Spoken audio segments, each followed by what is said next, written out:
एक बड़े से सोफे पर एक 25-26 साल का नौजवान किसी बेताज बादशाह की तरह धौंस से बैठा था। उसके काले घुंघराले बाल, चील जैसी नुकीली नाक और पत्थर जैसी शार्प जॉ लाइन उसे पहली नजर में बेहद हैंडसम और आकर्षक बनाती थी। लेकिन उसकी कोयले जैसी काली आंखों में इस वक्त हैवानियत और कत्ल का नशा नाच रहा था। उसकी आंखें ठंडी थीं, लेकिन उनके भीतर एक ऐसी आग धधक रही थी जो न सिर्फ इंसान को जलाती थी बल्कि उसे वजूद समेत राख कर देने की कुव्वत रखती थी।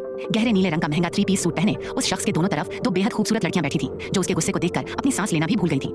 उनके कांपते हाथों में शराब के नक्काशीदार गिलास थे, लेकिन उनमें शराब की एक बूंद भी नहीं हिल रही थी। पूरा कमरा जैसे वक्त की कैद में थम गया हो। उसकी आवाज जब निकली तो वह किसी बादलों के फटने या बिजली की कड़कड़ाहट जैसी गूंज पैदा कर गई। तुम जैसों की हिम्मत कैसे हुई मुझे ये बताने की कि तुमसे इतनी बड़ी चूक कैसे हुई? जवाब दो बॉस। यकीन मानिए, हमने अपनी इन नंगी आंखों से साफ देखा था। वह लड़की उस काली गाड़ी के अंदर ही बैठी थी। हमने कोई कसर नहीं छोड़ी थी। पहले आदमी का गला रेगिस्तान की तरह सूख रहा था और उसके शब्द मुंह से निकलते ही डर के मारे टूट टूट कर गिर रहे थे।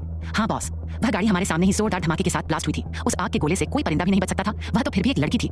दूसरे आदमी की आंखों से आंसू की धार बह रही थी, लेकिन वह अपने हाथ छोड़कर उन्हें पहुंचने की हिम्मत तक नहीं जुटा पा रहा था। अचानक उस नौजवान ने हाथ में पकड़ा शराब का कीमती गिलास सामने की कांच की मेज पर पूरी ताकत से पटका। कांच के चकनाचूर होने की तीखी खनक ने कमरे के हर कोने में एक ऐसी आवाज पैदा की जैसे कोई मौत की चीख हो। अगर वह वाकई उस गाड़ी में थी तो मुझे बस इतना बताओ कि मुझे उसकी लाश का एक टुकड़ा क्यों नहीं? सुनिए खालिशवर मार्कम द्वारा लिखित my little hubby audio series सिर्फ पॉकेट FM पर।